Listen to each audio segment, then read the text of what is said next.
So Charlie Kirk put out a tweet that he was very disappointed with Israel's response to the church strike in Gaza. I want to talk about that and something that Candace Owens said. And also, I want to play this clip of the El Salvador president who says that he believes that America must be being destroyed from within because it makes no sense that American cities are unlivable. And he was able to take El Salvador, the murder capital of the world, and turn it into 300 days without a single murder. So today's episode, guys, I think you're going to enjoy it. I got a few clips to play. God bless you. Dream Rare podcast starts now. It's the Dream Rare podcast. Welcome to the show. The way to get the news at the desk or on the road. Let's go. God is great and success in our control. The world is crazy, but we get better from obstacles. What's going on, everybody? We got YouTube in the comment section. Let me make sure we got Facebook, and then we're good to go. What's up, Serena? What's up, Mike? What's up, Abnormally? I don't know what your name is. Tracy, appreciate y'all for being here. So we do have a video for today, but before I get to Charlie Kirk's response to the church strike in Gaza, I did want to play this clip and talk about what's going on in El Salvador real quick. I've talked about it before, but this caught my attention on social media. Here is the president of El Salvador making his case for why he thinks America is being destroyed from within. I think it's a really good minute, 30 seconds. So take a look, and here's a little reel I made over it. Here's the president of El Salvador who turned that country from the murder capital of the world to 300 homicide-free days. The demise of the U.S. has to come from within. Right? The enemies have to be inside, not really outside. No external enemy can cause so much damage as internal. It's an internal operation. When you're watching internal operations here, you can see them in cities that were pristinely beautiful 30 years ago are wastelands right now. You would see people, I'm from El Salvador, a third world country in Central America, and myself, I can see cities here and say, I want to live here. So that would be unthinkable 3 decades ago. Totally unthinkable. That a Salvadoran wouldn't want to live in a U.S. city, in a U.S. main city. Los Angeles, San New York, Francisco, Chicago, yeah. Well, Philadelphia, Baltimore. When you look how the cities are eroding so fast, this has to be by design. Who would make so many stupid decisions? Like, okay, we're gonna give you money for drugs. Really, they're doing that. In some cities, they're giving people drugs. They're literally giving people drugs in some U.S. cities. Or they say, okay, we're gonna give you money if you don't work. Or we're gonna, they make all of these laws that make no sense. I don't know if the end cut off. He said they're making all these laws that make no sense. So one of the biggest stories in the last 10 years of a success that the media is trying to act like is not a success, because obviously there's always multiple ways to look at a situation, I guess. But El Salvador was the murder capital of the world. They were talking about a murder, I think, every 30 minutes, or I don't even know what the murder rate was, but they had come to the conclusion that El Salvador had the highest murder per capita in the world for whatever reason. That was in 2015. 2023, it's now safer than a lot of American cities, and they touted 300 days without a single murder. I don't think they were consecutive, but they had 300 total days, 0 murders from not being able to go an hour without a murder. How did he do it? He started jailing criminals. He went on Tucker Carlson and explained how he did it. So now the media says, they're incarcerating too many people. He locked up gang members, etc. And they're trying to spin it as if he's some sort of crazy tyrant. And I just found that clip interesting because he's like, the laws in America make no sense. It's unthinkable that someone from El Salvador wouldn't want to move to Philadelphia or New York or Los Angeles. Like 20 years ago, that's unthinkable. Of course they'd want to go, but now they don't. So I talked to my buddy who went to Japan recently, and he was telling me how clean it was, how safe it was. You can't there's no trash anywhere. There's virtually no crime. How did they do it? Obviously, it's a lot of Japanese people. It's a homogenous population. They respect each other. It's very looked down upon in the group to do anything. So they feel shameful. They don't want to trash anything. There's a lot of things into play. They don't have individuality a lot of times. They're very collective based, which can be good and bad in different ways. But in my opinion, even in America, it would be easy to fix a lot of these problems. but they're not trying to fix it. And I know that most cities are run by Democrats. That's one of the issues. They keep voting for people who are weaker on crime. But also, I think in America, and this is, I don't want to spend too much time on it because I could talk about it at the end. I want to get into the Charlie Kirk story.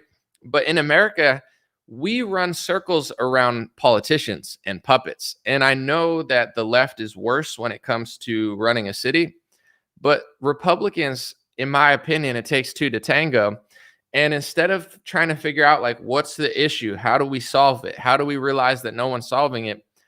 In America, people don't think like that. They're like, I hate Donald Trump, so that's my whole life. I love Donald Trump, and I'm going to live vicariously through him and not even pay attention. Like, everybody, instead of looking at here's the problem. Let's build stuff. Let's create. Let's run a functional society where crime doesn't exist. Let's look down on people who commit it and shame people into acting right, where now, we have some sort of like national pride as an American citizen. You don't commit crimes. You don't beat up grandmas. But we have a media that basically makes excuses for it.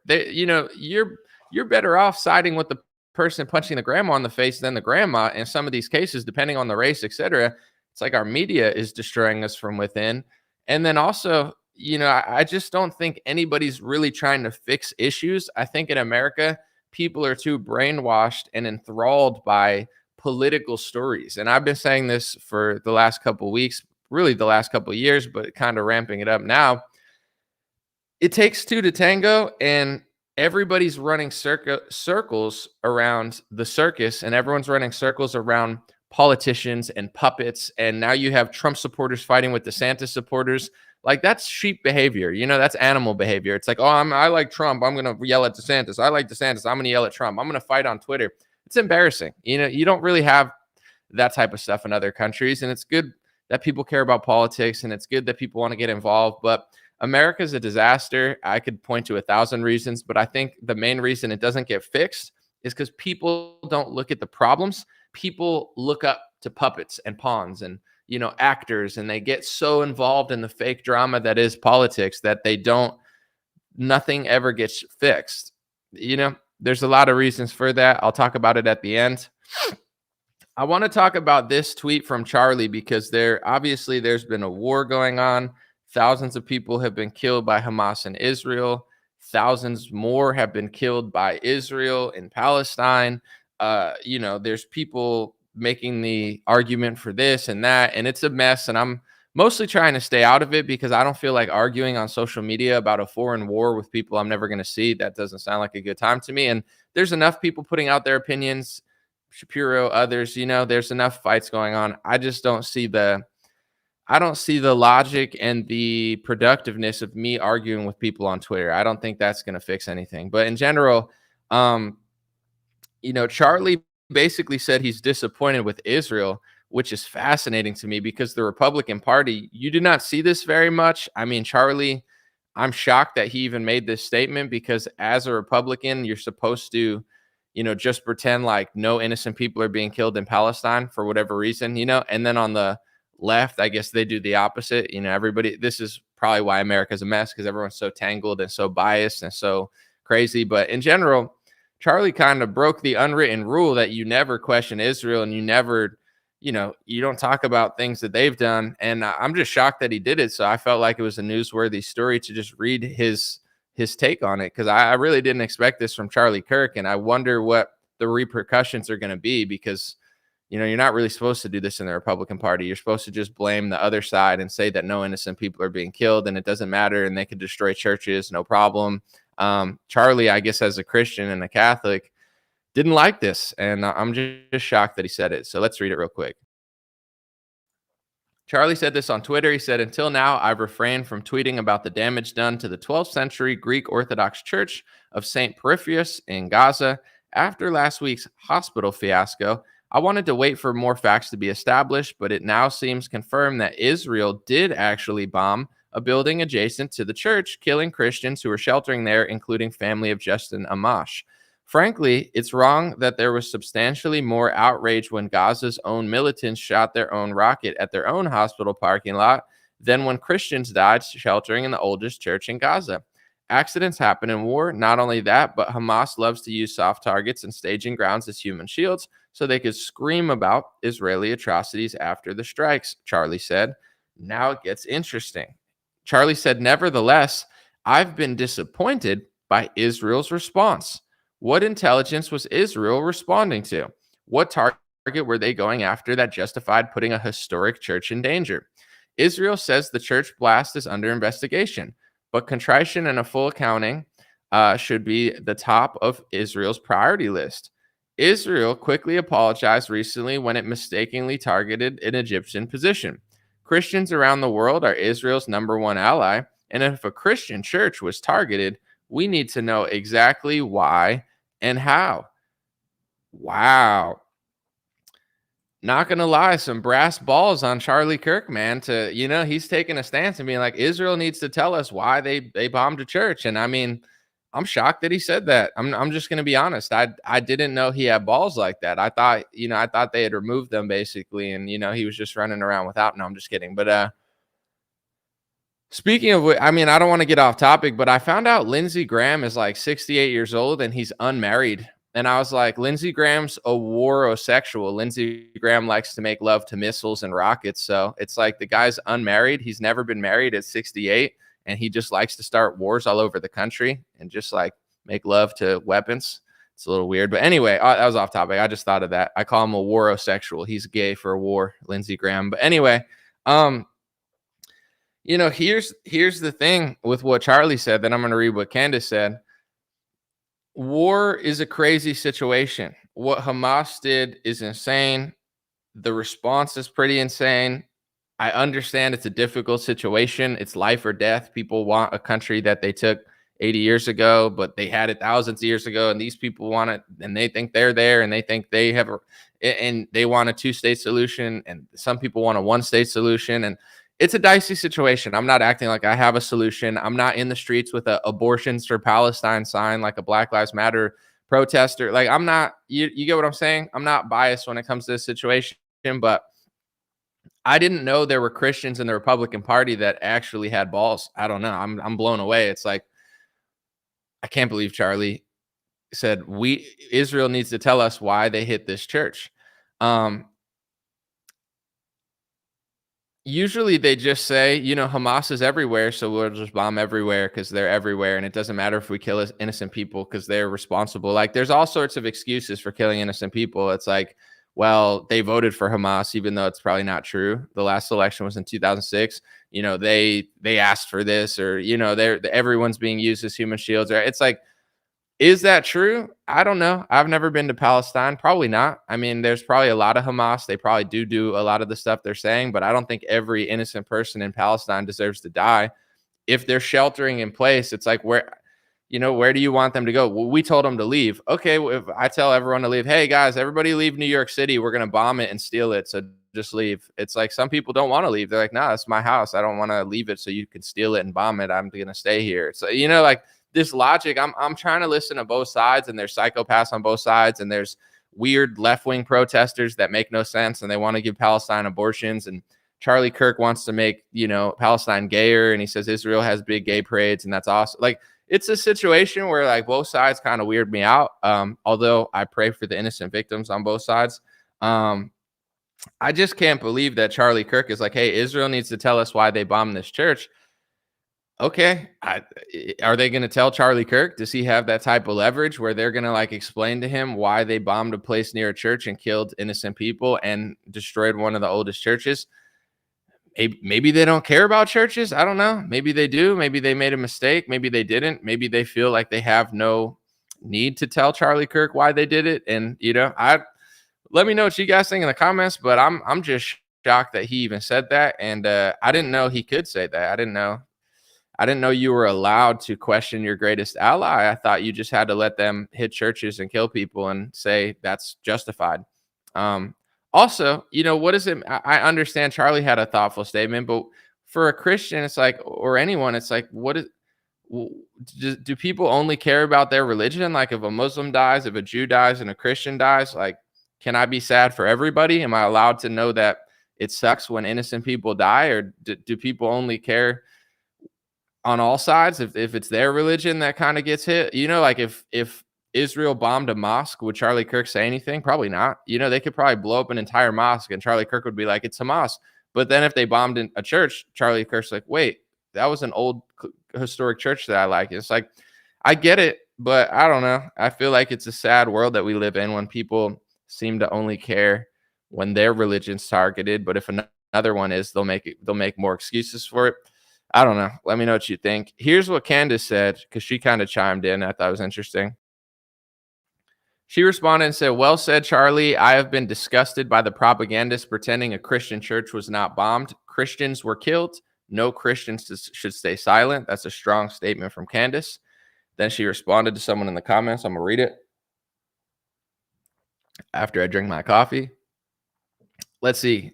She said, respectfully, because someone said that basically she's joining the anti-Semitism and anti-Semites.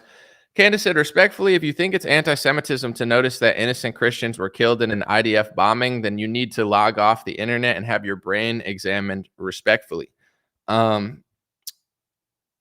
Pretty wild. Let me see what you guys think in the comments. I'll read some. I mean, on either side of the debate, I kind of want to get both sides of what you think. Let me see. Someone said, I care about humanity and freedom no matter who they are. I like that. Someone said maybe they hate Christians. Well, here's what I want to say, because this might be controversial. When it comes to Christians, right? All Christians are not good. I mean, hopefully they get right with God but like every church is not a good church. Every Christian leader is not a good Christian leader. The Pope weirds me out. I know like Catholics respect the Pope, but like as far as he's like a political leader, and the Pope is just kind of weird. I don't know. The things he says are weird. He sounds kind of like Klaus Schwab a lot of times. Like I don't trust the Pope, but that doesn't mean I hate Catholics. When it comes to Islam, there's a lot of beefing in the Islamic world amongst themselves. There's Sunni and Shiites, they fight all the time. In African countries, Christians and Muslims fight. In Turkey, God knows what's going on. So there, Armenia, there's like apparently Christians are being like executed, or I've not been everywhere to really give you like the full understanding of what's going on all over the world, but I'm pretty well versed. But as far as every religion and every leader and every group, everyone's not good in any religion. But when it comes to Israel, you're not allowed to question anybody. It's like if they bomb a church, it must have been Hamas. Like, is there a chance that maybe they don't care about churches? Because I think some Jewish leaders, they love churches, and others, I don't think they really care about you. I don't know. It's like I don't know that the relationship that people think they have is necessarily what they have. And when it comes to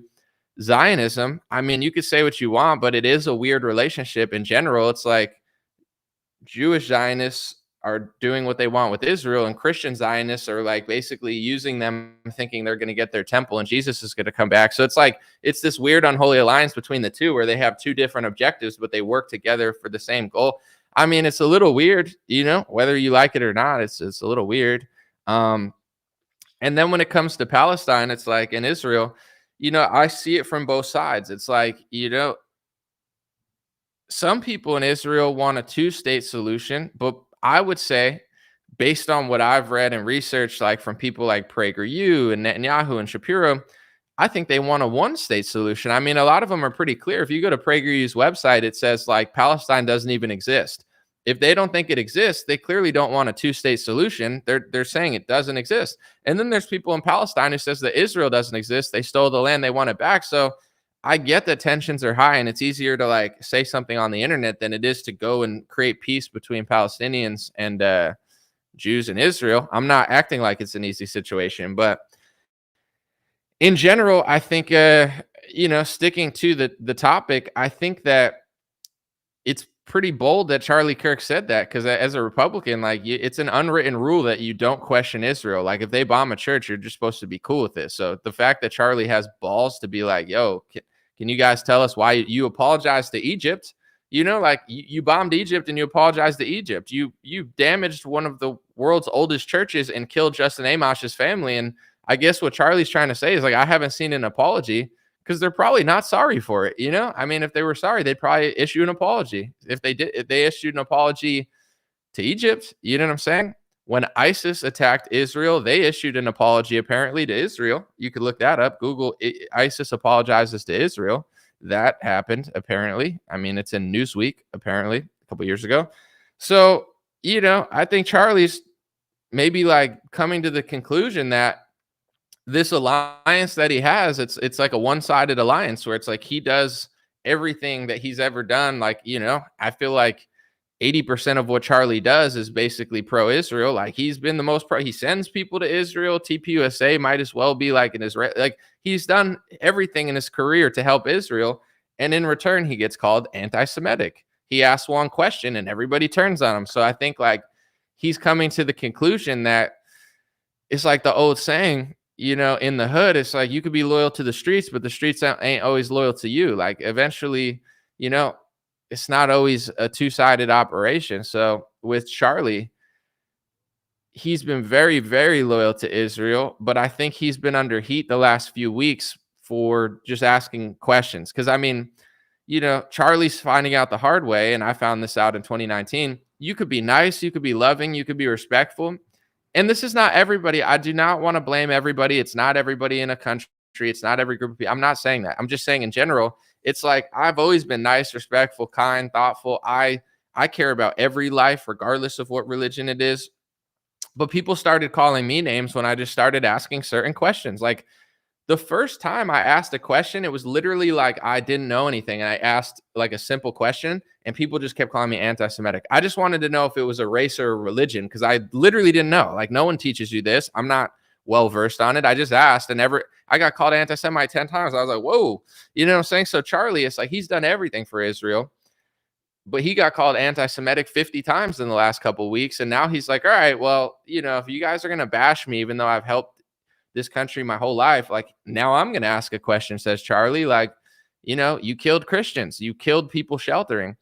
And here's the issue that I have, because I know there's Palestinians who dehumanize Israelis and there's Israelis who dehumanize Palestinians, but I don't believe either side. I don't believe anybody who dehumanizes everybody if they're not talking honestly. But when it comes to the way a lot of Republican pro-Israel people talk about Gaza, it's clear to me they want to kill a lot of innocent people because they don't see anybody as innocent. You know, if I looked at one country and I said all of Africa is not innocent, it's like that means I'm lining up to do something because I see them all as like not human. I see Africa as human. I would never do that.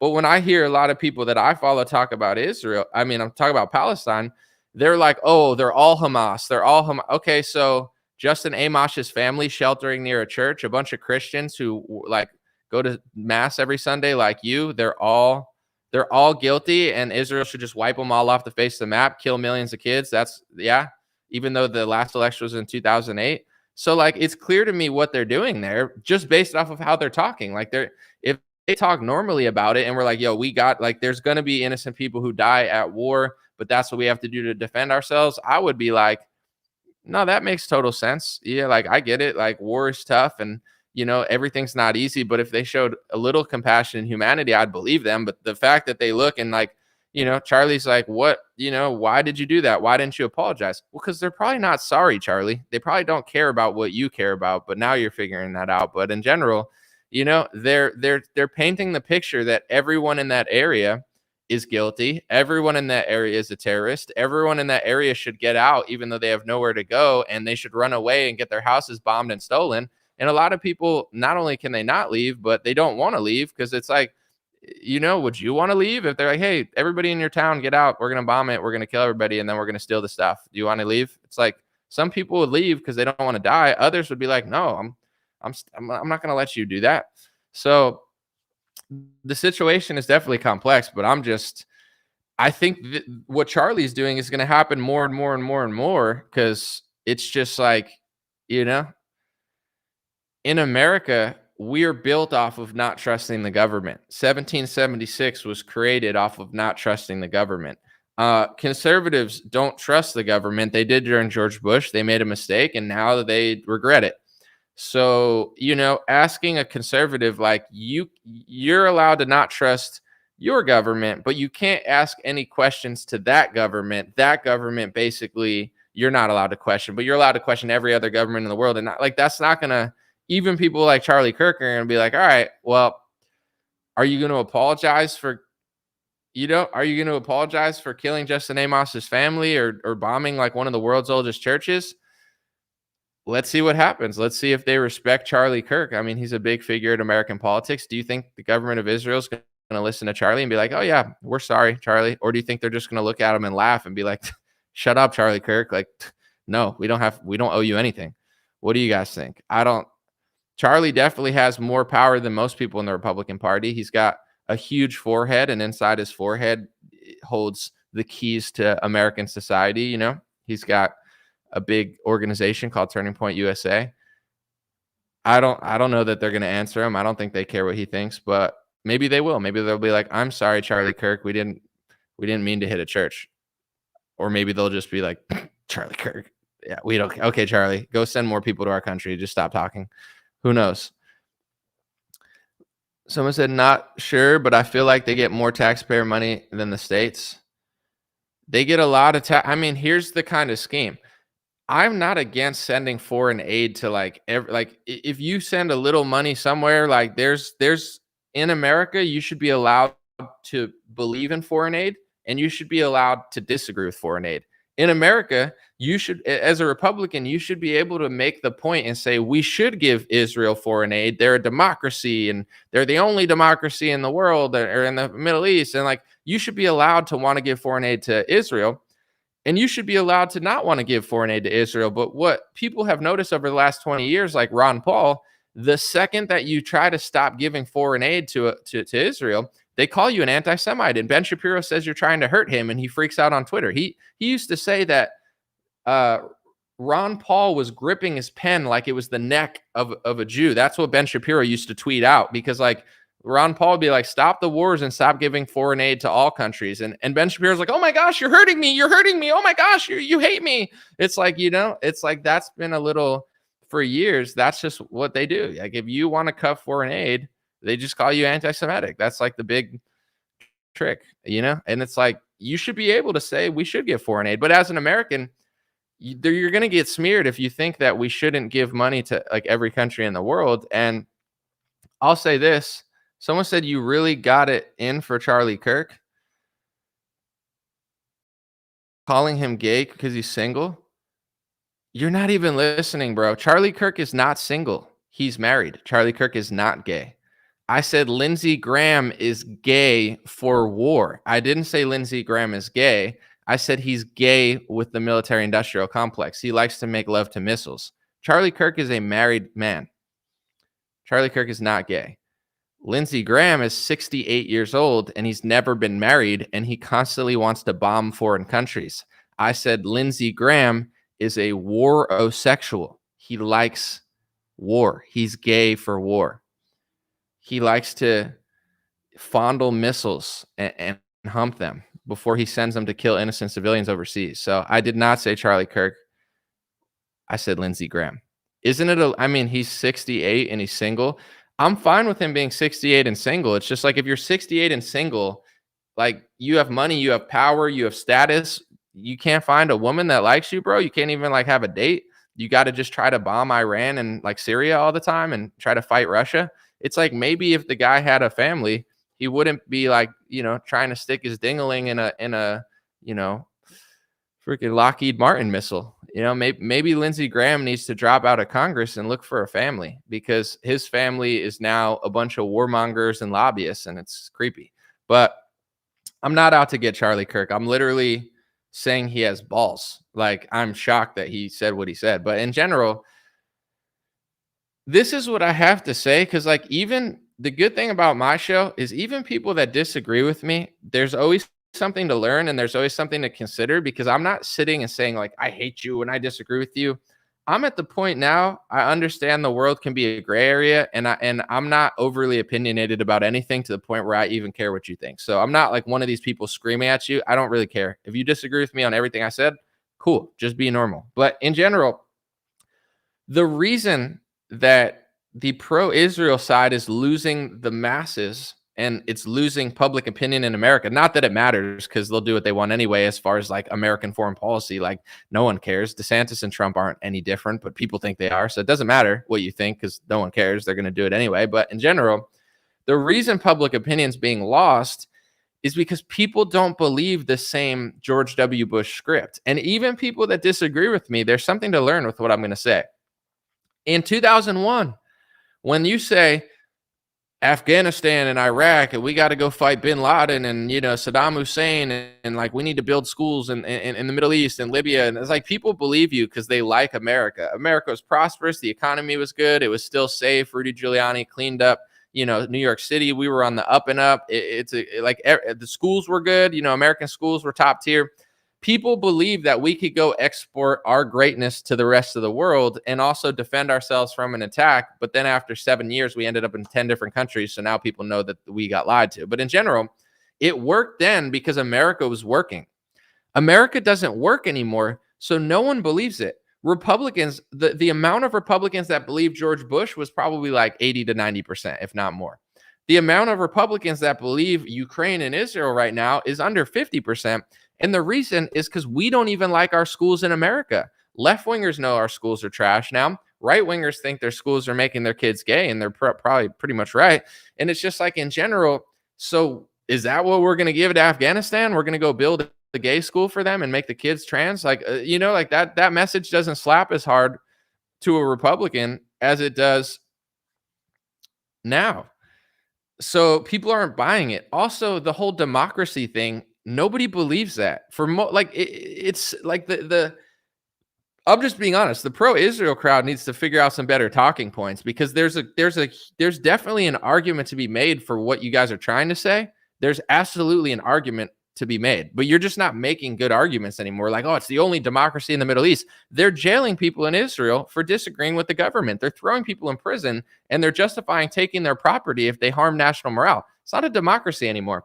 And then you say, well, Palestinians deserve to die because they voted for Hamas. It's like, the election was in 2006. Half the country is like under a certain age, so they weren't even alive, let alone able to vote.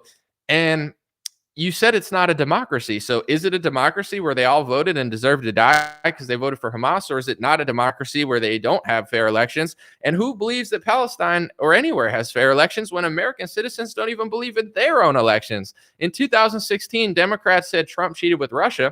In 2020, Republicans said Democrats cheated with mass mail-in ballots and, other things. So it's like, people don't even believe in democracy in America and elections in America, yet you're telling us to believe in elections overseas. You're saying the reason we're in Ukraine is because we're standing up for democracy, when Zelensky banned political parties, consolidated the media like a communist, and canceled the election.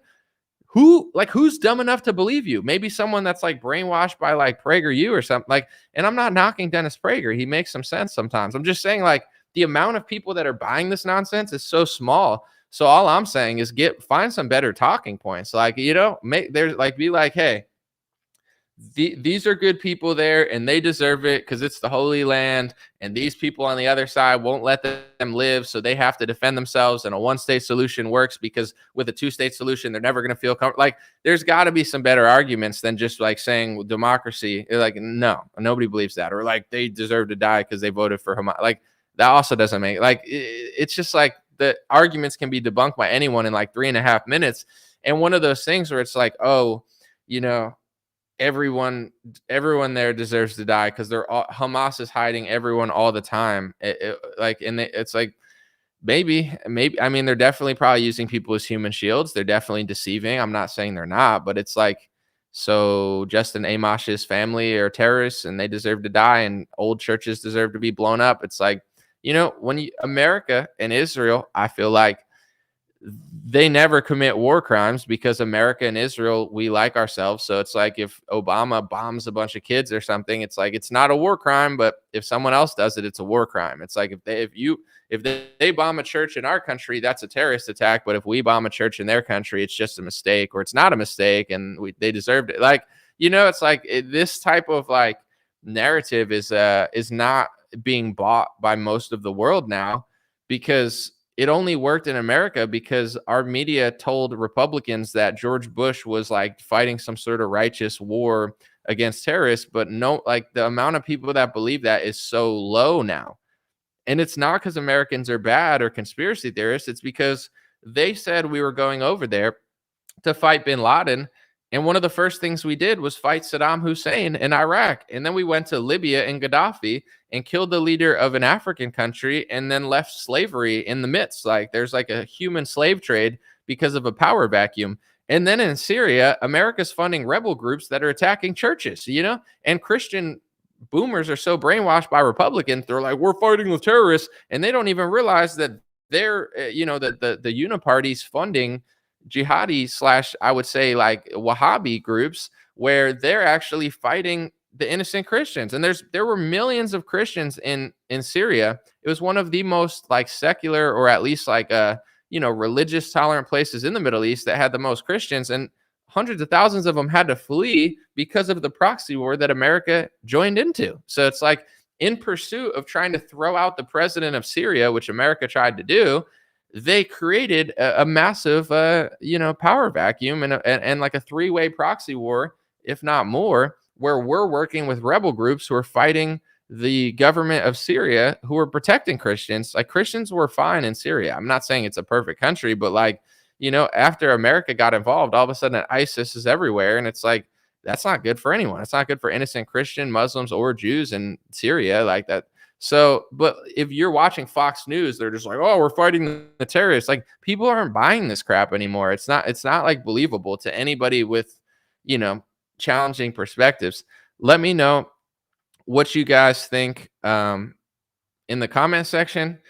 For the sake of this video, I'm just trying, would I ever chat with Dave Smith about the status of the US? Yeah, I love Dave Smith. We've messaged before, but we're both busy and it just never worked. But Dave, I would love to chat with Dave. Absolutely. We've mentioned it a few times and it just hasn't happened, unfortunately. But yeah, Dave is a interesting guy, libertarian, definitely very honest guy in my opinion.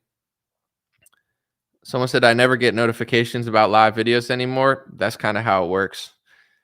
Someone said Bush's Bohemian Grove Club. Someone said same with Russia, millions of Christians. I mean, I noticed a trend like in the Christian world, which countries are even Christian? You know what I'm saying? And this ties into the first story I talked about too. I don't want to be Saudi Arabia or United Arab Emirates. I want to be America. I love my country. I think we're the best. With that being said, we're getting lapped by some of these countries because they cut down crime. Their government decided that crime is bad, and half of our government decided that crime is good. And half of our government decided that if you talk about crime, you're bad, and the media defends crime, and they rile up people to support criminals. And it's like, you know what I'm saying? Like we're being lapped by other countries because they're actually trying to fix the problem, like Bukele from El Salvador said. And our country's not trying. They're actually making the problem worse, and they're turning everybody against the people who want to stop crime.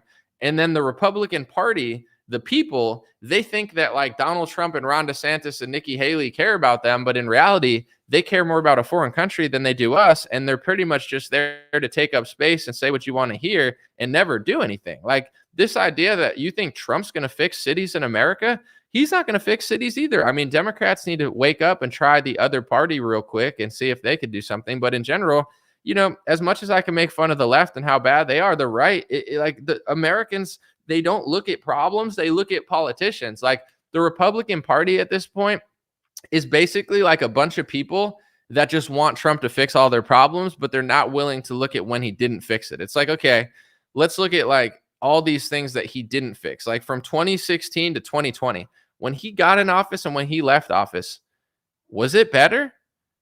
It was worse in almost every category. Yes, because of the pandemic, but he played into the pandemic, and that's not good leadership. You know what I'm saying?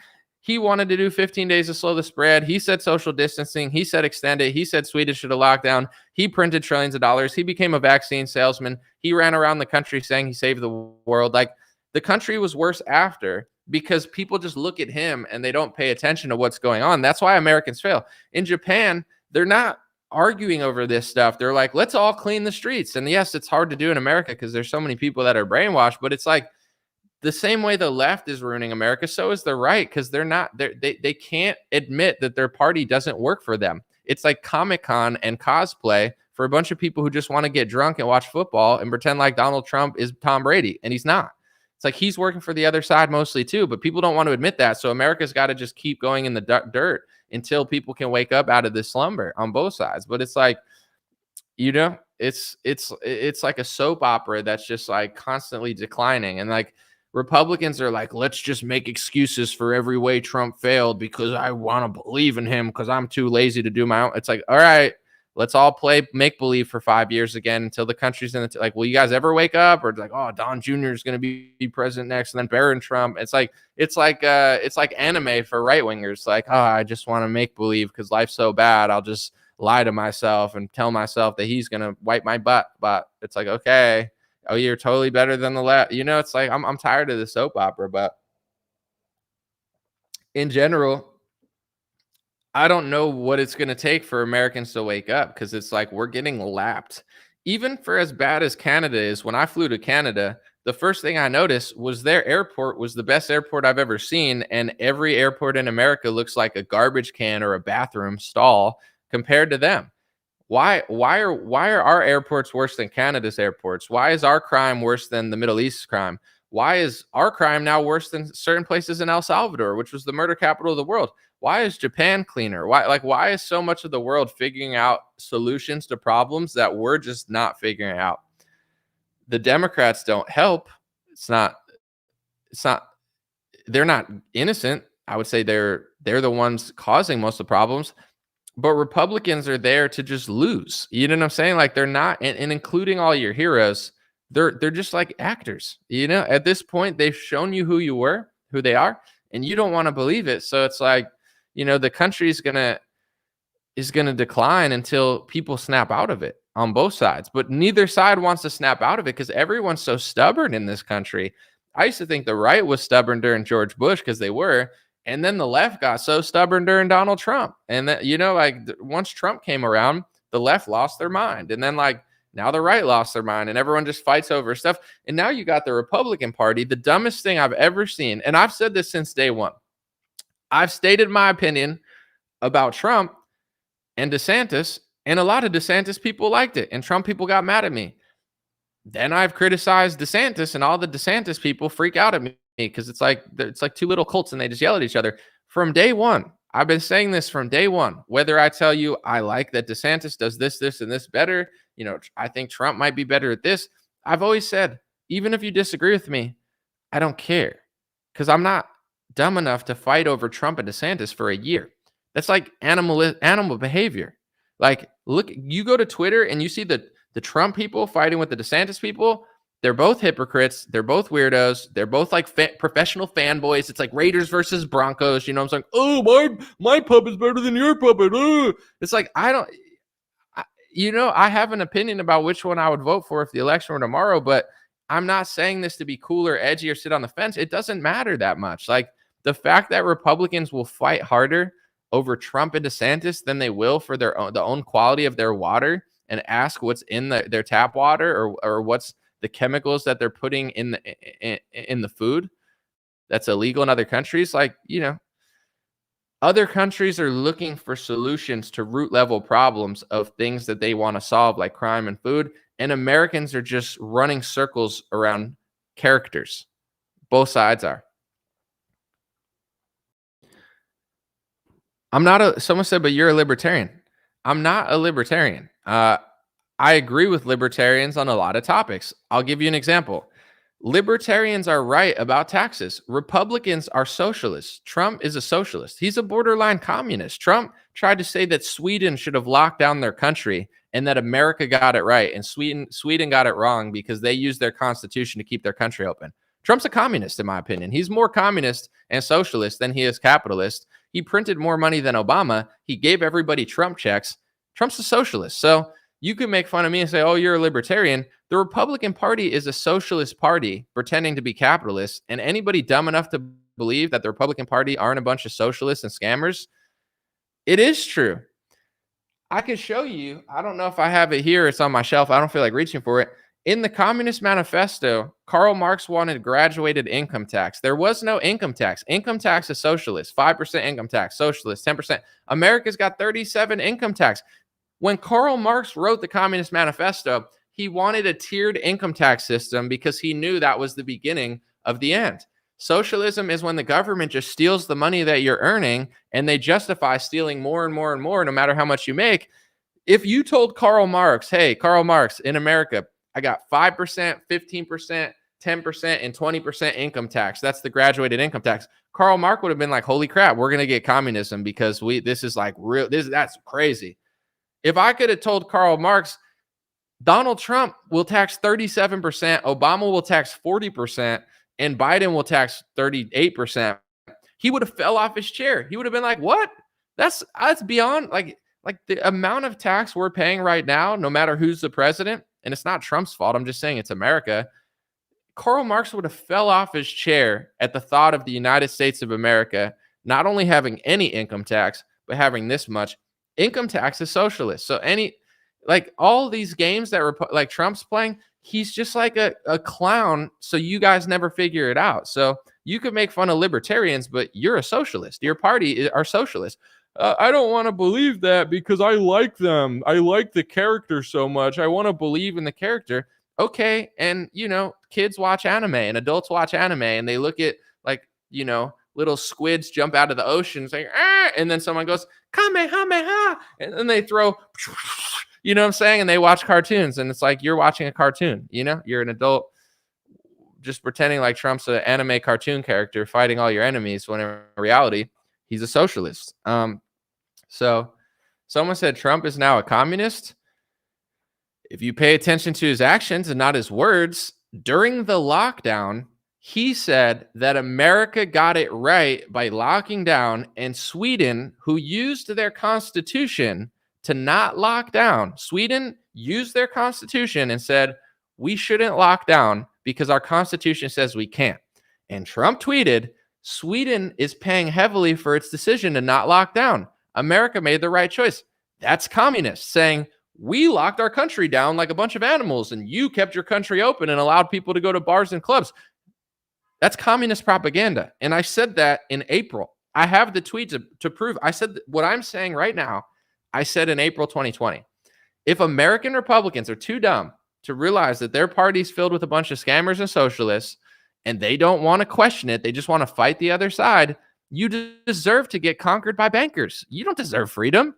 You're acting like animals, and you're going to get treated like animals, rightfully so. I wouldn't do it to you. I'm not that type of person, but it's like, I'm not a victim. I don't look at people and say, oh, I'm a victim. Oh, you're hurting me. Oh, no, this is the world. It's a dog-eat-dog world. If Republicans just want to get drunk and wear MAGA hats and pretend like they're fighting the socialists while their president's on Twitter saying that we made the right decision to lock down and Sweden should have locked down and nobody wants to call it out, then you're too dumb for freedom. You're incentivizing this behavior. And that's the Republican Party. It's all controlled opposition. They serve a foreign country. If you point it out, they say it's hate speech. They try to pass laws against protests. Trump passed a law against protests in America. DeSantis passed a school bill that limits your speech and calls things hate speech. And if you point it out, the party turns at you and freaks out because they've never heard it because they're following a bunch of controlled op shills. And I'm at peace with it. I'm not going to yell. I'm not going to get upset. I've understood this for 5 years. It's like, it's like soccer to me now. I've played it my whole life. It's like, it's not, I'm comfortable, I'm not, it's not, nothing shocking to me. Like, I don't like nothing Dan Bongino or Steve Bannon or any of these people say, like nothing shocking to me. Oh, like they try to freak you out. It's like everything they're saying, if it's true, I know it. And if it's not true, I know what they're doing. I get their little, like, freak people out. It's like a dumb, it's like Scary Movie 15 or something. It's like, I've already seen the first 14. It's over. Let me see. Someone said serving a foreign country is treason. I mean, if you serve the wrong foreign country, it is. If in America, I would say those days are gone. Like every foreign country is just taking advantage of America. America is like a weak country, you know? But there's certain foreign countries where it's actually the opposite. If you don't serve a foreign country, the Republican Party kicks you out. So, you know, those days are gone. I don't know who you're following to think that, but like, not anymore. And when it comes to like libertarians, I know libertarians are naive about certain things, and I do believe they're wrong about certain things. Policing is one of them. I don't agree with them on that. With that being said, libertarians are also right about some things. And when Republicans are like, haha, libertarian, it's like the fact that they like Republicans are a socialist party. Trump governed like a socialist. Like that's just a fact. You can't hand out checks to everybody and claim to be a capitalist. You can't print trillions of dollars and claim to be a capitalist. You can't give $18 billion to the pharmaceutical industry in a socialist scam and claim to be a capitalist. And all that money they got through the CARES Act and Operation Warp Speed, the Democrats shoved it down your throats, and then Trump's like, and people with MAGA hats are like, they're attacking us. Oh, Trump's going to save it. He's not saving you. He gave them the money to do it to you. Where do you think they got all the money and power to do all the things they did to you during COVID? They got it from Trump's pen. He gave the Democrats the money to screw you over, and then they screw you over, and he's like, oh, MAGA's never going to be a socialist nation, and people are like, oh, it's like pathetic. I'm over it. And I don't care who doesn't like it. It's like, go watch some low IQ screaming boomer psychopath who's going to convince you that tomorrow's the day of jihad. Like, good luck. You know, it's like the Republicans lob the ball, the Democrats dunk it in your face, and then the Republicans sit there and go, ooh, and then they get a bunch of, and like, people are like, ooh. It's like, dude, they lobbed the ball. That's COVID. Trump lobbed the ball. Here's the money. Here's the power. Here's the executive order. Here's the emergency. Here's the pharmacy lobbyists. Here's the trillions of dollars. Here's the outlines of how to give everyone COVID tests. Here's the Operation Warp Speed. Here's the pharmaceutical socialism. Here's the power. Here's the PrEP Act. Here's all of it. And then Democrats take it and then they like drop it in the net. And then Republicans point, and then Republicans are, ooh, let me go to the Capitol so I could get arrested for a vaccine salesman. Like, it's like, dude, stay away from these people. It's like the whole movement's like a giant Fed trap now. They're like, get angry so the feds will arrest you. Get angry at what? You're not even angry for the right reasons. You're angry because people are deceiving you. Your own side is working for the other side.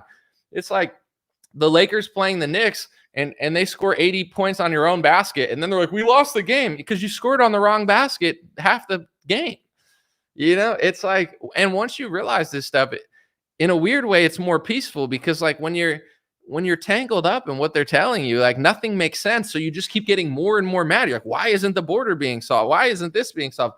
Because it's not just the Democrats. If it was just the Democrats, we would have ended the country in not a lockdown. Donald Trump would have said Sweden made the right decision for opening, and America used to be the free country in the world.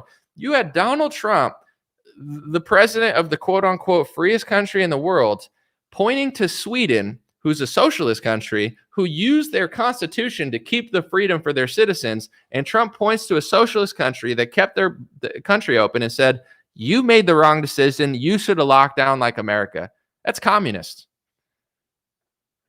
What he said otherwise, okay, then believe him. I don't, but you can. You know what I'm saying? And a lot of these influencers, it's like, do they not realize this? Are they paid to not realize this? Are they just, opportunists who are just trying to get a seat at the table? I can't figure it out, but I don't really care. And I don't like to throw false accusations at people. So it's like, I could tell who speaks the truth and who doesn't. I don't know what they want. Do they want money? Do they want fame? Are they like, just there to lie? Are they not smart? I'm not really sure. You could make a decision, but I could tell who's who and who's willing to say what and who's not, and who says, oh yeah, lockdowns are good when Trump says it, or they're just there to say what he said. Like, it's whatever. Someone said, I cannot stand you anymore. Well, thank you, Sandra. You spoke a good show for a bit, but you have fakes like Candace Owens and say you support Zionism, which is a racist and fascist ideology. That's what you took from this? You liked me until I put until Candace Owens came on my show and I support Zionism too much. That's interesting. Zionist media calls me an anti-Semite, and you say I like Zionism too much, and they say I don't like it enough. So someone's wrong. I think both of you, but that's okay. You think I support Zionism too much? Can you tell that to the people that call me anti-Semitic 15 times a day? Because I would like them to know that.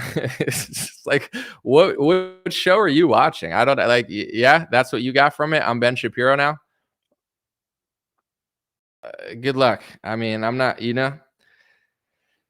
When people do labels too, where it's like, I try to stay out of like you're this and you're that, where it's like are you pro-Trump? Are you anti-Trump?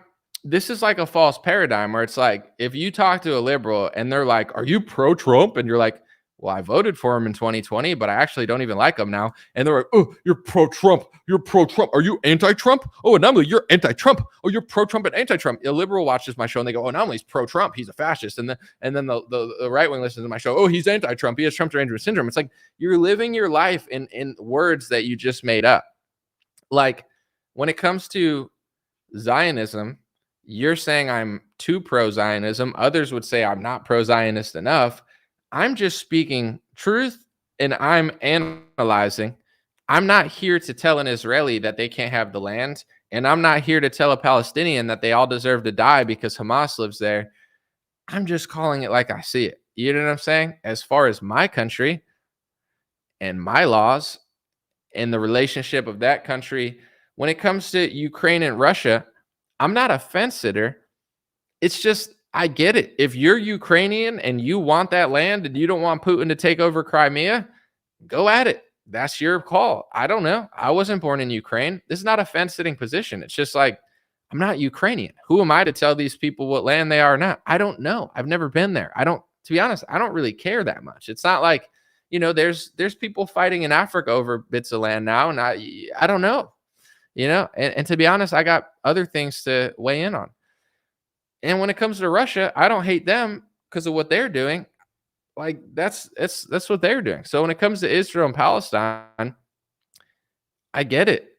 But as an American citizen, as a Republican, everyone doesn't have to like question their government, but get called an anti-Semite if they question Israel's government, and then get called as a pro-Zionist if they don't like just sit there and say everything's fascist and racist. It's like, okay, sure, you could say that. I'm not calling you names, but I think I've criticized what's going on there enough. No, have I not? You can find 15 articles of people calling me anti-Semitic. You think I haven't done enough to question Zionism? They literally, like, Zionist media hates me more than anybody. What do you want? Me to have 1,000 articles written about me? I'm sure by the time I'm done with my career, it'll be that way. Just stay patient, And then I'm a conspiracy theorist and a anti-science person because I didn't want to inject synthetic mRNA into my arm when Dr. Fauci told me. I guess I just hate science now too, don't I? I just don't like words like, "Oh, you're anti this and you're anti that." These words can be abused. I like to be direct. Saying someone's anti-America or pro-America, like, okay, but like if I protest George W. Bush, am I anti-America because he's fighting a war for America?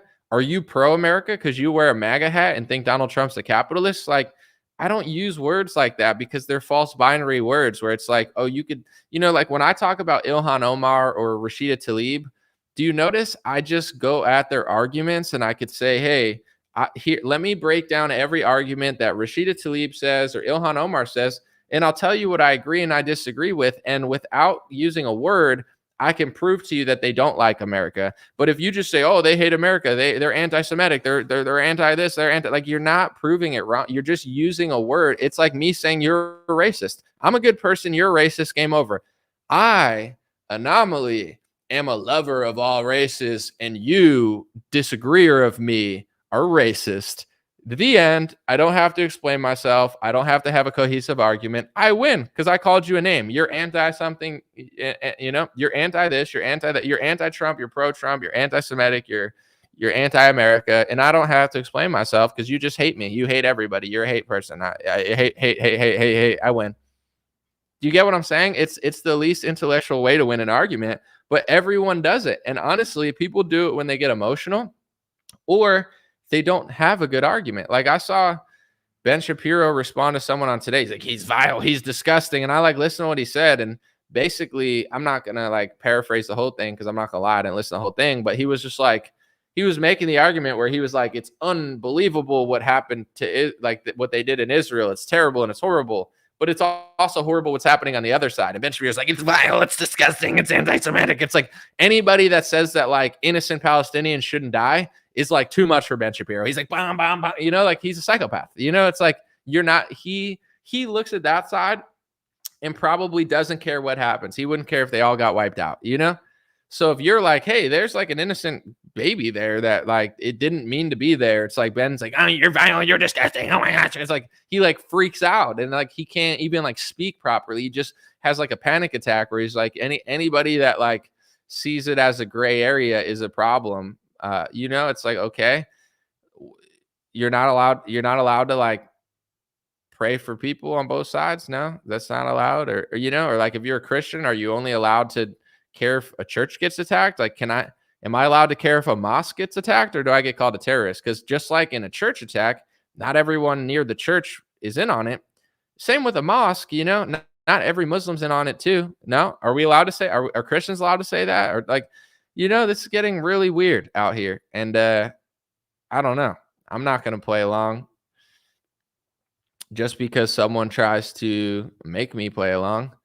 Someone said, I'm getting tired of anomalies. Are you suggesting I have lice in my hair because I have long hair? That's actually kind of funny, Mark. Mark Spinelli says, I'm getting tired of this anomalies. That's I'm not gonna lie, that's a top tier nickname. As far as people who get mad at me, put your ego in the trash, B. Put your ego in the trash, B. I'm Mark Spinelli. I got the confetti, I got the peanut butter, and I got the jelly. All right, calm down, Mark. You know. It always cracks me up where it's like, I'm getting tired of anomalies. His ego's in the trash. I mean, you got to have a huge ego to see things the way he sees it. But I'm going to watch for 3 hours because I hate it. I hate anomalies. Oh, my gosh, I got attention. Oh, my gosh, somebody cares about me finally. Oh, my God. Whatever. Joe Zarelli said, your Bob Ross song is fire. Thank you, Joe. I appreciate it. Here, I got to scratch the lice out of my hair. Hold on a second. They're driving me crazy. I'm just kidding. Let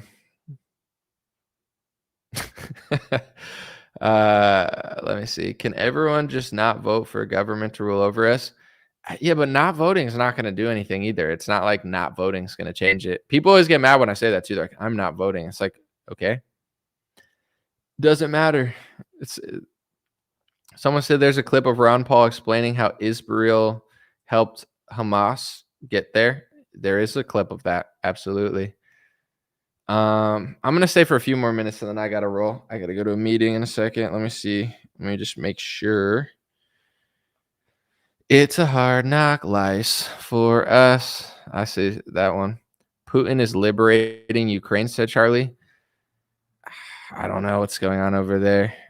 That sounds like Russian propaganda. You should you should go on an apology tour and be put in a re-education camp so you can come out and understand that mRNA shots are good and you should never question Russia and Ukraine. Just kidding. Someone said Anomaly is one of the few truly honest, unbiased dudes out here. Straight facts. It's wild too, because like when I look at what people are doing and I'm like, you know, there's always going to be some value for me because people are insane. Like I watched one person literally just like the things people are saying in the last couple of weeks. Like there's some like, it's all so weird. Like in America, Republicans are mad that the LGBTQ plus is like taking over society. But then they'll be like, well, Israel has gay parades and Palestine doesn't like gay people. So we got to go to Palestine and make them gayer. And I'm like, what? Okay, that's a weird talking point, but I get it. Like Israel has huge pride parades. So that's why we love Israel. And then you look at like the Palestine supporters, and there I saw one, it said reproductive rights for Palestine. That's what Palestine needs right now, more abortions. Like, dude, people are insane. Like, I don't get it twisted. Just because people are in the streets protesting, like I don't know why they think, and maybe I have certain, I like cross over with certain ones of their beliefs, but like, I'm just not, you can't like put me in a box. Like I'm not begging like Palestine to get more abortions. Like the left, like literally if you went to a Palestine protest And like, even if you agreed with some things they were saying, like at the end of the day, they'd be like, you know what Palestine needs? And we're like, what? Food? And they're like, no, Planned Parenthood, more of them. And you're like, wait, you want to save Palestinian people by killing them? Like, what? You know? And then the right is just like, do you realize that Palestine's not gay enough? And I'm like, what? Or like Ted Cruz is tweeting, is like, can you believe Uganda is criminalizing homosexuality? It's like, do you want to invade Africa? I don't like, what are you suggesting, Ted Cruz? You go to Austin, Texas, it looks like hell. Like, I feel like I'm in a demon world. That's your state, Ted Cruz. Your state. Do you want Uganda to turn into Austin, Texas? Because I don't like, I don't understand what you're like. What do you want? You want them to have bigger pride parades? Like, you know, no, I want them. I want them to have a middle ground. I don't want them to criminalize it, but I want the slippery slope not to happen. Fair. Where's that happening in America? Can you do it in America, Ted Cruz? Are you able to not have a slippery slope in Texas, Ted Cruz, but at the same time have reasonable situations? No, you're not able to. Then who the hell cares what you think? If you can't even do it in your own state, maybe you should shut the hell up when it comes to like another country. You know what I'm saying? Like the audacity of Republicans, like they can't even fix their own states. They're losing everything, yet they want to go to Africa and just make them gayer. Like, it's insane, dude. They're like controlled opposition imbeciles. It's like, if you can make, and that's the point I'm trying to make with the whole Ukraine and Israel stuff. Many people are using the same script as George Bush. The George Bush script works when people believe in our schools. You could say we got to go give them schools when our schools are good. When our schools suck, we don't want to export our schools. Half the Republican Party doesn't even want to send their kids to school, let alone give another country our school. Afghanistan needs a pride flag in their school. Like, what are you trying to do? And then in America, like when America's prosperous, people, care a little more. But like when Americans are suffering on every level, they're like, what about us? And they're like, oh, you anti-Semite. What about us? Oh, you're pro-Putin. What about us? Oh, you're a sexist. What about us? Oh, you're a racist. What about us? Oh, you're a conspiracy theorist. Oh, what about us? You're an anti-vaxxer. Oh, what about us? Oh, you're anti-science. Oh, what about us? Oh, you're xenophobic. Oh, what about us? Oh, you just hate the gay. Like, it's like as an American, you get called like 1,000 names if you just like, you're like, what? Like the border's not secure. It's like, yeah, but Nikki Haley, like, dude, I'm telling you. And I'm not saying this in a mean way. I'm just saying Nikki Haley is underqualified for American politics. She should be a barista in Tel Aviv. That's a great position for her. She's out here talking about foreign policy and hate speech laws when she should really be pouring Americanos in Tel Aviv to the very thirsty people there, who deserve their caffeine just like everybody else. Like, why she has a Twitter account and isn't just making coffee for Israelis, I'll never understand. And I mean that in no disrespect to anybody. Like, that's not disrespectful. Like, I'm just being, it's the same way Lindsey Graham, like, he should drop out of Congress and try to figure out why he's 68 years old and he's never been married. And I'm not trying to be a dick or anything. It's just like, I think he wants to have sex with bombs. Like, I think because he's so deprived in his own life when it comes to like women, that he wants to like sexually assault like, Raytheon. Like, psychologically, like he needs like betterhelp.com or something. And that's not an ad. I just thought of it because I hear it all the time. I wish they sponsored me. But anyway, you get what I'm saying? It's like there's a real weird problem going on when a 68-year-old man has never been married, but yet he wants to sexually assault missiles and bomb innocent civilians in foreign countries and start wars. Like, maybe that's like they say like Napoleon complex. They say like he was really small and he just wanted to like fight everybody because he's just like, you'll believe in me one day. Maybe. I don't know if that story's even true. Maybe Napoleon was 8 feet tall and, he was just slanging D or something. I don't know. But with Lindsey Graham, it's like he shouldn't be on stage at a Trump rally. He should be in like a psychiatric ward talking about how he's homosexually attracted to missiles instead of women because, and this is not hate speech. I'm trying to help the guy. It's like if he was normal and just like never wanted to marry, like never had a, like whatever. But like if his deprivation in that category makes him want to make love to rockets and weapons, then, I'm sure he's probably tried to sexually assault like a rifle before, like after a long day of war hawking, he's probably gone home and just started rubbing, like, just trying to like see if he felt anything from it. And that's not good. Like he needs to drop out of Congress, and Nikki Haley needs to be serving grande cappuccinos in a Starbucks in Tel Aviv. Like she would do great at that, Like, hey, how can I help you? Can I get a grande large Americano? And that's when Nikki Haley would come in and say, do you mean grande? Do you mean venti? I'm like, is that what it's called? Yeah, venti. Yeah, I take my job very seriously. Okay. Anti-Starbucks is it's like, okay. Sorry. Just make sure it's hot. I don't like when it's cold.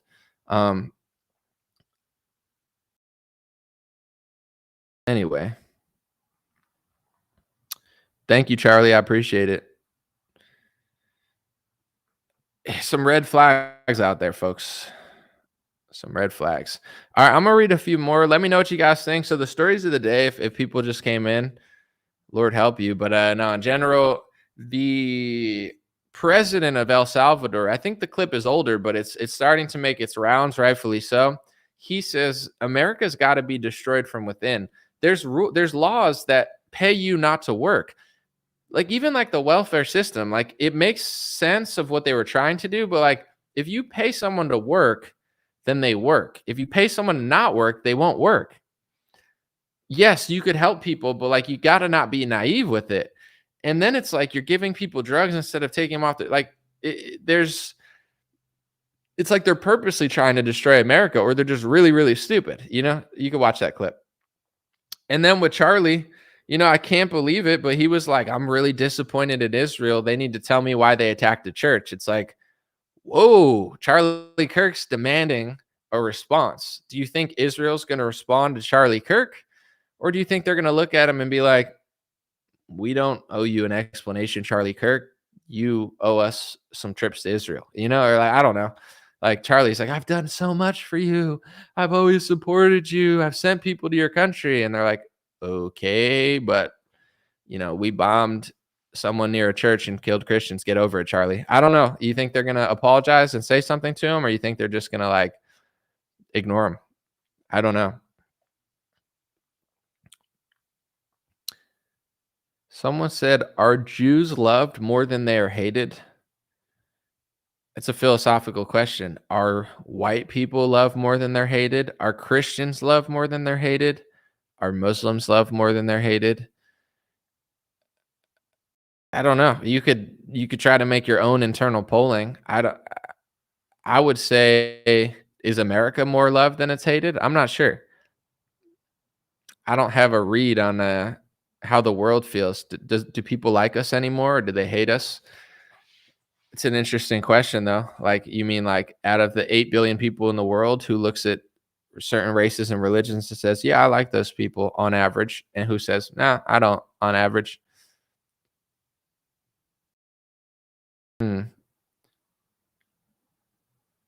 Someone said Charlie thinks Israel wants Christian tourists. I mean, I think they do, but I think they want to show Christians like, and I'm not saying this to be rude.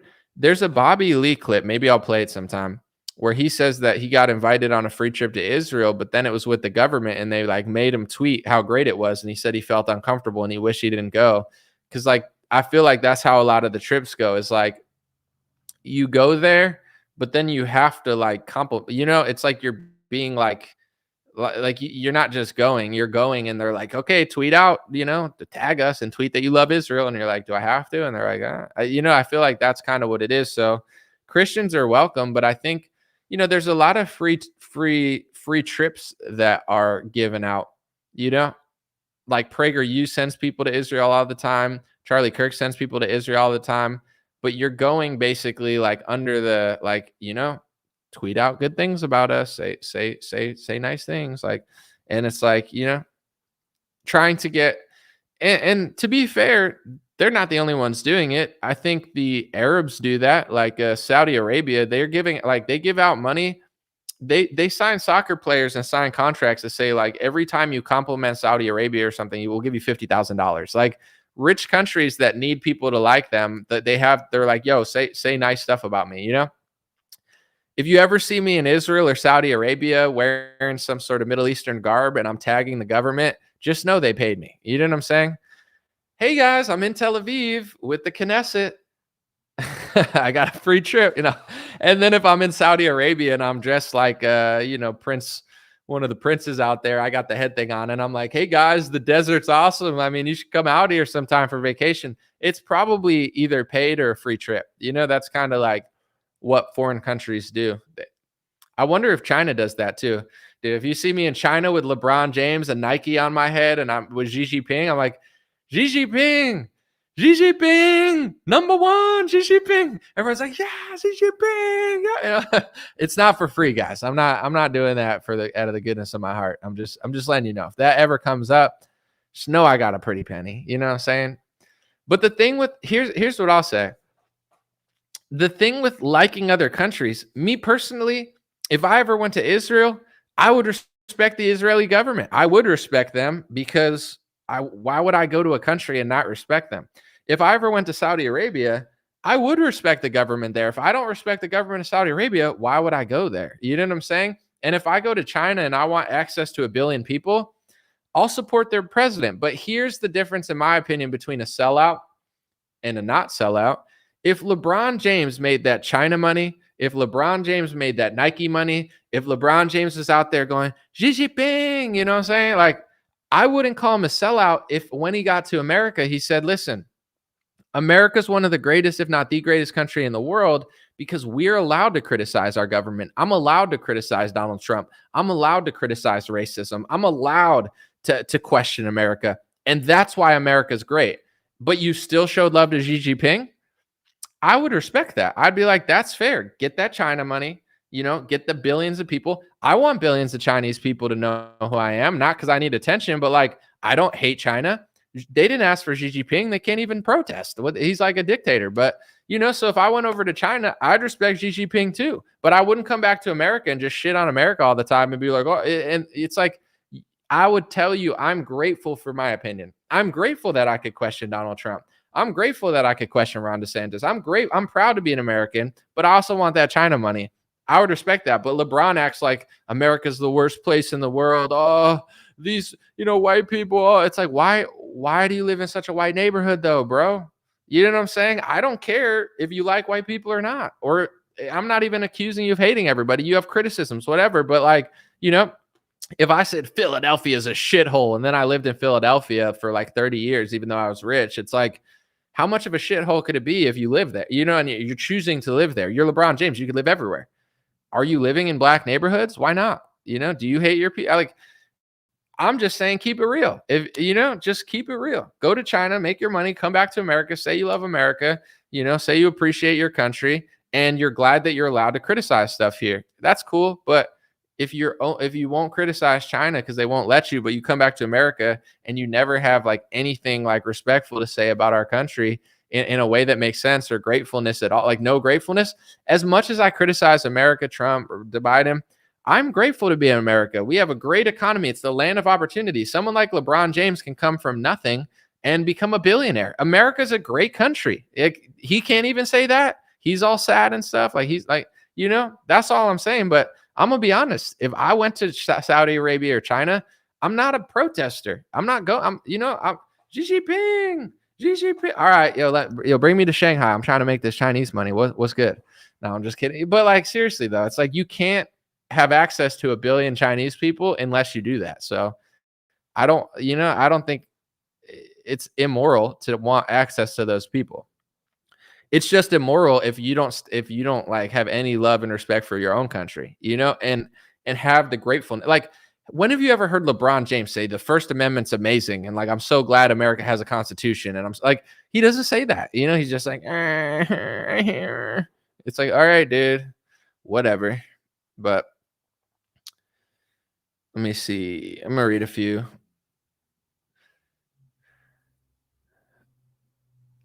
Someone said I went to Philly once. I'll never go back. It was a total shithole, and that was in the early '90s. Dude, the first time I went to Philly, it was for a drum and bass show before drum and bass was like really popular. Like EDM wasn't even that popular yet. I'm a hipster. I gotta act like I'm cooler.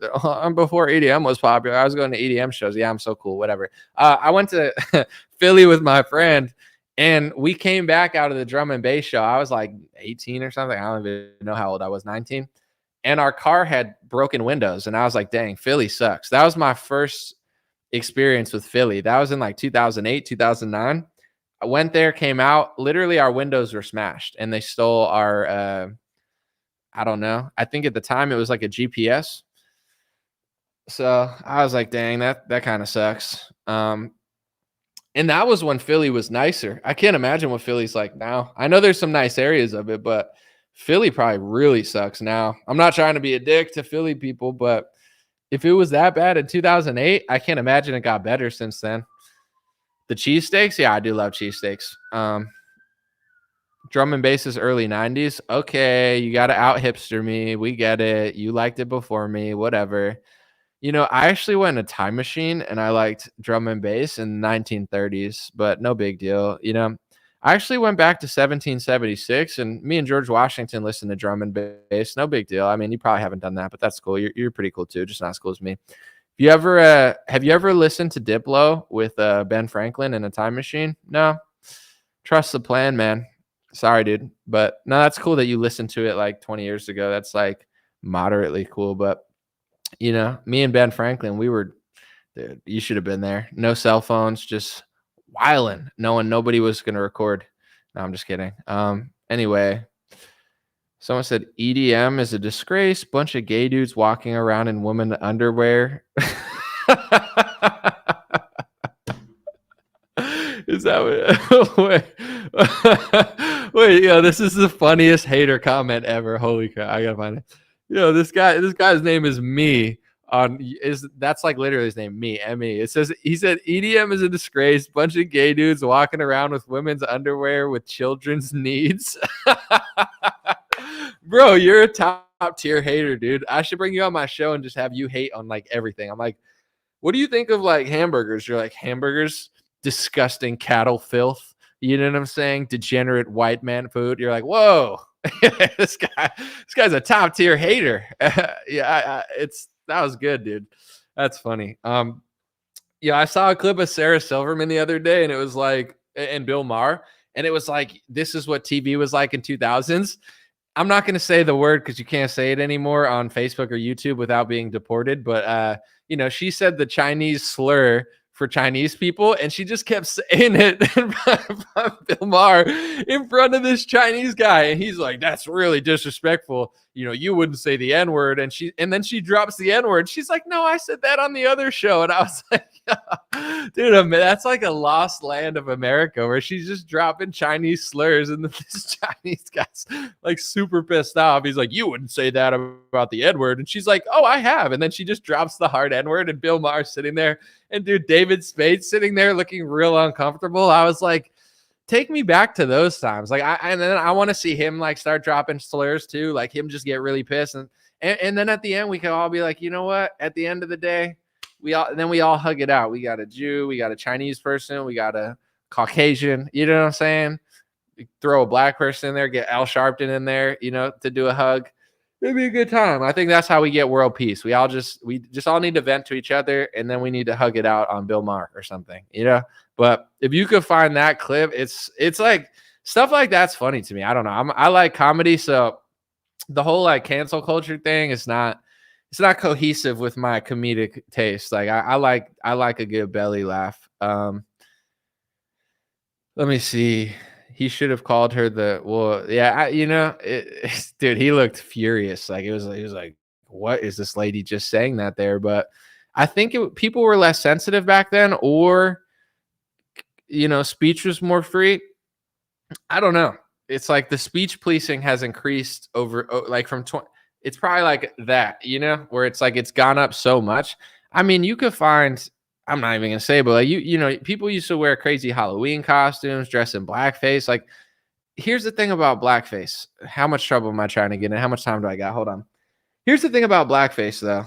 Wait, hold on. Okay, I'm just seeing what my meaning is. Like, I'm not saying you should wear blackface because you probably shouldn't. It's probably not a good idea in this society. But like, if you're a black dude and you're trying to be like John Stockton or something, or a white Jesus, like, how are you really going to do it without painting your face? You know what I'm saying? It's like if you're trying to be like a green zombie, but you're not green, it's just like kind of takes away from it. So, like, is blackface disrespectful? Yes, probably. Does it have bad historical connotations? Absolutely. But how are you like? You can't be Karl Malone as a white guy. You know what I'm saying? Like, I remember like Jimmy Kimmel dressed up as Karl Malone. Like, you got to pick a different costume because there's no way you could be a black person when you're white if you're not gonna, like, with Michael Jack. I guess you could be Michael Jackson, but you get what I'm saying. I don't know. Like when Dave Chappelle used to wear a white face, it was really funny to me. Like he used to like paint his face white and just act really white. It's classic stuff. You know, I wouldn't want to take that away from him and be like, oh, that reminds me of when people made fun. It's like, I don't know though. How else are you going to be a white guy? I don't like, how else can you really do it? I guess you just don't do it. That's what you do in this day and age. You just don't do it. You know, you're just like, nah, I'm going to be this person. I remember I was an Indian or a Native American for Halloween one year. This was like 10 years ago. And someone was like, that's racially insensitive. And like, that was before cancel culture. And I was like, what do you mean? Now I understand. But at the same time, I was like, what? Wait, it's how, like, no one is who they are. I don't know. Like, you're not a zombie. You're dressed up as the devil. You're not really the devil. You know what I'm saying? Like, your friend's ugly. I don't tell her, you know, like, let's not point fingers. No, I'm just kidding. Let's not point fingers here. Cause like, you know, it's like, nobody here is what they are. This guy's a CVS receipt and this guy has a dinosaur costume on. Like, I thought that was the whole point of the holidays. Everyone just pretends to be something else for a day and gets drunk. No, that's not what we're doing. All right. What should I dress up as? Am I only allowed to be white characters? That seems a little more racist in my opinion. It's like, you can only be people of your race. Well, then it's not Halloween. You're not supposed to just pick people of your ethnicity and just dress up as them. Then it's just like white people being other white people day. You know, that's no fun. It's like that. Actually, that would be a funny holiday. White people dressing as other white people holiday, where like everyone just pretends to be another white person because they're afraid to get called a name and like be culturally inappropriate. So they just kind of like, you know, swap. Someone said Dave Chappelle's white face is hilarious. Dude, Dave did, out of all the white face, I think Dave Chappelle did the best white face. You know, he would put a bunch of white makeup on his face and just like crack, you know, he'd be like, hello, you know, he's a top tier.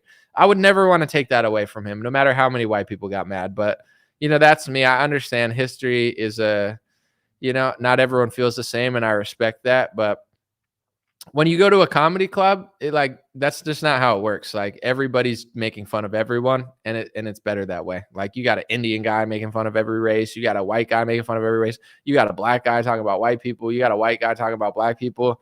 It's a good time. You know, it's a good time to just let funny people be funny and just sit there and laugh or not laugh. I like it that way. Someone said Obama isn't black. He's half white Indonesian. Is that true? I have no idea. Someone said it's not a lie. They voted them in. Ask Anam. Are you talking about Hamas now? I'm trying to talk about whiteface. You know, we're on to more important topics, like, should white people dress up as Indians on Halloween? You know, I'm just kidding. I'm not trying to offend anybody. I'm just trying to have a little bit of fun real quick. Why are people in the comments like yelling at each other about a topic 40 minutes ago? You guys don't have you don't have to be so rude to each other. I just want to say, like, I don't endorse. I see like two people on Facebook yelling at each other. It's a Tuesday. All right. It's October 24th. Calm down. Don't let the divide and conquer take over your spirit. If you want to make a point, you know, be respectful, be logical about it. You don't got to be so nasty to each other. We're talking about whiteface here. Okay. Appreciate you guys. Yeah. Justin Trudeau, I would ban him. I think Justin Trudeau should be outlawed from ever dressing up as another race. You know, I'm situational. I'm a hypocrite on this topic. It's like, I believe in freedom of expression for everyone except for Justin Trudeau. I'm an authoritarian against Justin Trudeau. Everyone else has freedom. So it's like, he should be banned from dressing up as an Indian or a black person, because that was just disrespectful. Trudeau, every day's not play day. Okay, you got to lead your nation. But God bless you guys. Appreciate it. Have a beautiful day. God bless. Black beanies and blue beanies are available at dreamrare.com. And we got the best sweatshirts in the game. Check out if you need a sweatshirt, you want a God is Great sweatshirt, you want to have a wholesome message and not yell at people on Facebook, spark a conversation with somebody that loves the Lord, that loves God. Even if not, you could pretend in your head it's the universe. God is great. By God, I'm in universe. Okay, that's cool too. You can still wear it, but check it out. They're very comfortable sweatshirts, and we have a limited edition. They'll probably sell out by Christmas at this rate, but they might not. I'll be honest. They might not. They might not sell out. And then I'll have them in January, and I'll be like, we got to get rid of them. No, I'm just kidding. But check it out, dreamrare.com. And new episode on patreon.com/raretalk as well. Hey, what's going on, my friends? Just a few ways to stay in touch and support if you'd like to. The first way is dreamrare.com. We have blue beanies, black beanies, pink hats, other colored hats, freedom versus tyranny shirts, Stay Blessed long sleeve, God is Great long sleeve, and lots of more cool items coming soon. Dreamrare.com. Check out the shop to support. Everything's made in the United States. Handpicked by me. Patreon.com/raretalk for $5 a month. You can help support me, support the show. If you haven't noticed, unlike other channels, I don't work with very many sponsors, sometimes none at all. And part of the way I'm able to do that is with the dreamrare.com shop and patreon.com/raretalk. So thank you guys for keeping this show free, unimpeded, uninterrupted. I'm forever grateful. My free email list is stayintouchwithme.com. So check the links below in the description or just type in on any browser, stayintouchwithme.com, all one word. You'll find my email list, put it in there, and it's the least annoying email list you'll ever be on. I barely use it because I don't like getting emailed every day or every week. It's annoying. So I don't do it. Stayintouchwithme.com. It helps me take back some power away from big tech. Telegram, t.me/dreamrarechat or @dreamrarechat. Due to censorship, I post all my live stream and videos there. Sometimes I have some bonus content, and I try to give people a heads up when Facebook or YouTube won't. Dreamrare Chat at Telegram. My Instagram is @dreamrare. Thanks for everybody following there for shorter content. And dreamrarelinks.com, that's dreamrarelinks.com, has all my stuff. My podcast on Spotify, Apple Podcasts, my music on Spotify and Apple, my Rumble page, my BitChute and Gab page. All my links are found at dreamrarelinks.com. Thanks for watching, folks. God bless you. You already know I'll be back with more content soon.